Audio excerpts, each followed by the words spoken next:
What's up, everybody? In today's episode, we are going to talk about the latest news that have come out of the NASCAR garage, including Kyle Larson's contract extension and the new schedule that just came out for the 2023 season. We're also going to talk about Bristol Motor Speedway. The round of 16 ends tomorrow night. We're going to talk about all the playoff drivers who I think is going to make it to the next round and who I think is going to get eliminated.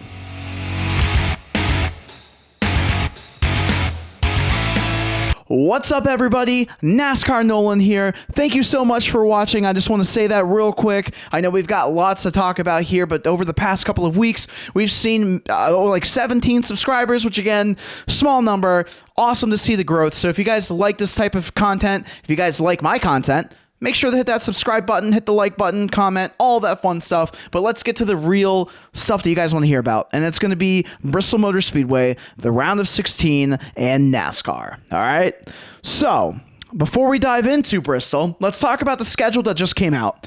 All right, the schedule for 2023, it just came out. Not a lot of changes. The only changes that were made is going to be the Chicago Street Race, which replaced, unfortunately, Road America. We knew that that was coming. We've got the All-Star Race, which is going to be at North Wilkesboro, which is a excellent addition to the schedule. How exciting. And that was actually a really nice surprise. I don't think a lot of people were anticipating North Wilkesboro to be added to the schedule for the next couple of years, but it's there. They're doing the All-Star Race, and I applaud NASCAR for that. Next up, we really need to get Nashville Fairgrounds on there. Junior's working his magic, the same magic that he used for North Wilkesboro. He is using that, and hopefully in the next couple of years, we'll see the same type of transition for that racetrack. My only beef with the schedule is going to be that 2 races are on a Saturday night, and that's it. We do have a couple of races that are on a Sunday night. That's going to be like your Charlotte Motor Speedway for the Coke 600. You've got Darlington for Labor Day. I believe Easter Sunday, why we're racing on Easter, I have no idea. But that's going to be the Bristol Dirt Race. We're only seeing those 2 Saturday night races, Bristol and Daytona. And that breaks my heart a little bit. I'll be 100% honest with you. Because when I was a kid, we raced Saturday night way more than what we do now, and I loved it. We would go to Richmond. Sometimes we'd go to Atlanta for one race. There was times where we went to California. I remember when California was racing at night. I miss that, to be honest with you. I miss racing on Saturday night, but I don't make the schedule. I don't make the rules. That's just my beef. But if that's the worst that I'm going to complain about for the NASCAR schedule, I'm cool with it. Next up, we're going to talk about Larson, who signed a contract through 2026. He is going to be in the number 5 with Hendrick Motorsports. HendrickCars.com is going to be the sponsor.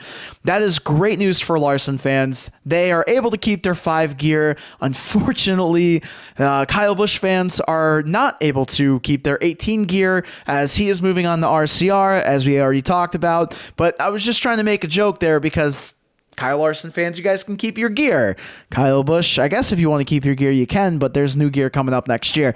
Anyways, I think that's great for Kyle Larson. I think that what Rick Hendrick is doing with his team right now is absolutely genius. Lock in those young drivers, invest in them, make them superstars, which in my opinion, I think all 4 of them are, but always good to see such a huge contract extension because I do think Larson is great for the sport. Now let's talk about Bristol, and it is one of my favorite racetracks. It's a fast, short track. The banking in it is just really cool. If you've ever been there before, you walk in and they call it the last standing Coliseum because it is literally like walking into a Coliseum. You look down into the bowl with a bunch of race cars. It's so cool. And I kind of take that with me. So I know that there's going to be concerns about short track racing in the next gen car. We haven't seen spectacular racing at a lot of the short tracks that we've already visited. Martinsville, Richmond. Richmond 2 was okay, right? You have tire wear and all that good stuff that happened that kind of redeemed itself a little bit. But, tracks like Phoenix, those flat tracks where it's just like one lane, it seems like the cars aren't able to pass. I think that Bristol is going to be a little bit different, and here's why.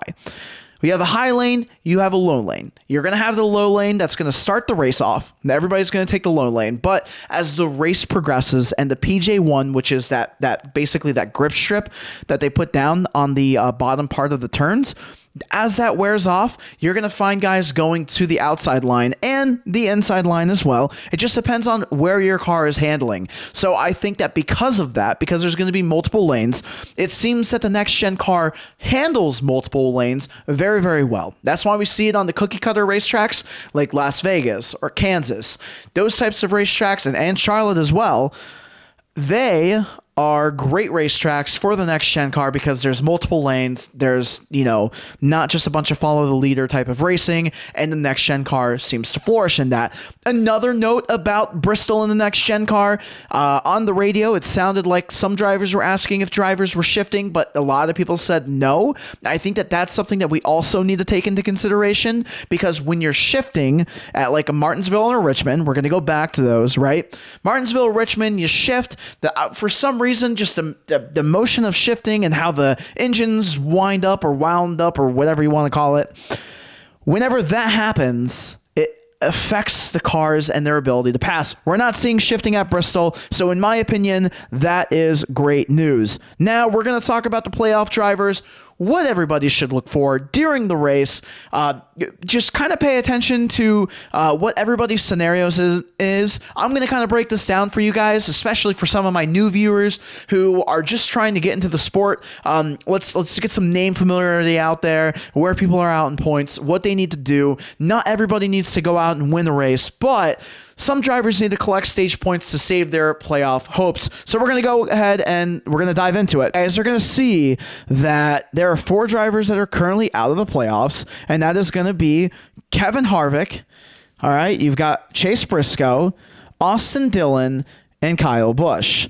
Now, Harvick is in a must-win situation, and I feel like in practice and qualifying, he has a top 10 car, but he didn't strike me as, we're going to go out and kick everybody's ass out in the field. I didn't get that vibe from Kevin Harvick.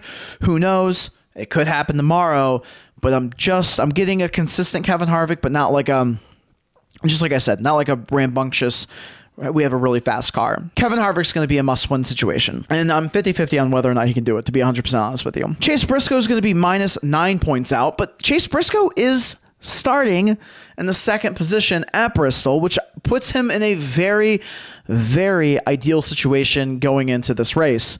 In practice, he was 10th on the board, so he has some form of speed to him, which is great news for that team because they are 9 points out. So really, if he can maintain that top 5 area for stage 1 and even stage 2, he makes up those points and he's able to work his way into a positive cutoff line, essentially. But he has some drivers to fight for that. You've got Austin Dillon, who's -3 out of the playoff cut line. So Austin Dillon, he qualified horribly, right? Qualified 29th. He was 33rd in practice. Not a good sign. So I just automatically would just assume that Austin Dillon is going to be eliminated, right? And we'll talk about that a little bit more, but I think he has a big uphill battle that he's just not going to be able to overcome. Kyle Busch, he's -2 out of the playoff cut line. He's starting 21st. He was 4th in practice, so he's shown some speed. He just didn't have a good qualifying run. I do think that he's going to be able to claw his way out because he showed some speed. So those are going to be the 4 drivers that we are looking at in regards to currently being eliminated. Now, when the race happens and the green flag drops, it's going to shift a little bit because you have Austin Cindric, who's +2, Tyler Reddick, who's +2, Daniel Suarez, who is +6. Daniel Suarez, he's starting right next to Austin Dillon. All right, so he's automatically going to lose a lot of points, which is going to put him in a very bad situation. Tyler Reddick, he's starting 17th, but he was slow in practice. Tyler Reddick, he was 28th fastest in practice, and he qualified 17th, which is an okay starting spot, but he's going to have to move forward and try and capitalize on stage points if he really wants to make it to the next round. Based off his speed in practice, it's going to be tough to tell. Those are kind of the drivers that I'm concerned about, right? I'm concerned about Suarez. I'm concerned about Reddick. I think Cindric's in a good spot, all right? Those guys are going to, all those guys that I just mentioned are going to be basically fighting for their life the whole entire race. Everybody else, Christopher Bell, who, by the way, Christopher Bell is in the round of 12. He has mathematically made his way into the next round. So he's going to have a very easy race, by the way. And he's probably going to enjoy himself because anything that happens doesn't matter. He's going on to the round of 12. William Byron's plus 48. Denny Hamlin's plus 47. Joey Logano is plus 40. Ryan Blaney plus 36. Alex Bowman plus 30. Chase Elliott plus 28. Kyle Larson plus 27. And Ross Chastain is plus 26.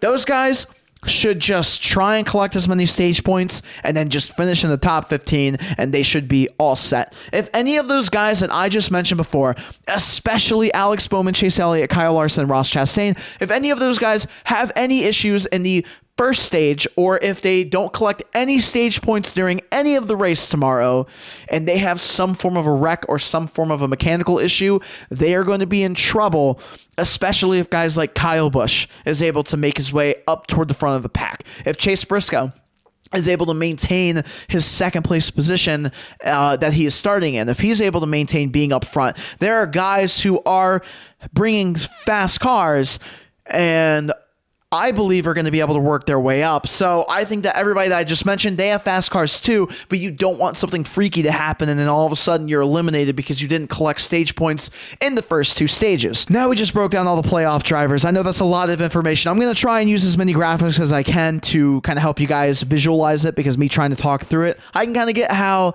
it's hard to follow along if you don't have something to kind of know like what I'm essentially looking at. Now we're going to talk about Aric Almirola, who is on the pole, and I wanted to bring this up because we have seen two winners who are not in the playoffs for the first two playoff races. The round of 16 has 0 playoff drivers who have won.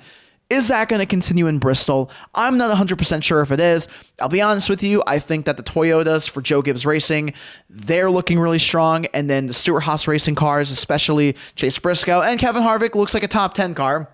But specifically Chase Briscoe, I think that they're looking really fast. I don't know if we're going to see another new winner, but how funny would that be? How funny would it be if Aric Almirola wins at Bristol, hypothetically, and all 3 races, the first 3 races in the playoffs, were won by non-playoff drivers? And to me, like, it's going to be super ironic because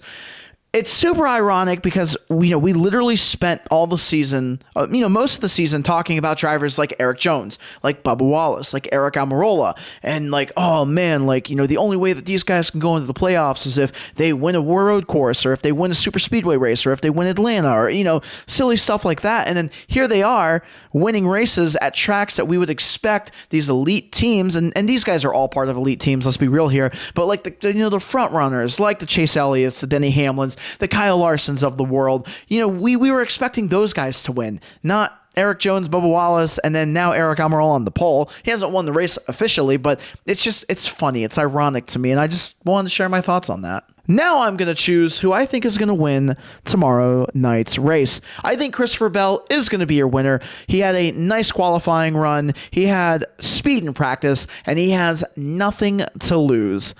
He is going to be your winner tomorrow. My dark horse, and we've already talked about him a little bit, is actually going to be Chase Briscoe. I know he's a playoff driver, but he's a sophomore driver, which means that he's not a rookie, but he is in the second season. So I think a lot of people sleep on him. The fact that he's in the playoffs, he's already won the race, but like he shows signs of greatness every once in a while, and in the past couple of times he's actually like wrecked out of the lead because he's been so fast and he just doesn't know what to do with it, and he's racing somebody, he ends up wrecking. I think that Chase Briscoe has a very fast car, and I think he's going to do very well at Bristol. It would be really cool to see him win and advance his way into the round of 12 via a win. Thank you so much for watching. Again, if you enjoyed this type of show, if you enjoyed this type of content, or if you just like me as a person, hit the subscribe button. That helps me out so much. I literally wake up my wife every single day. I'm like, hey, guess what? How many subscribers I have? I have 67. 67's the number right now, which is amazing, and I'm so grateful. And I hope you guys enjoy a wonderful Saturday night race. No weather looks to be in the area, which is amazing. I'm looking forward to it. I hope you guys go fast and turn left.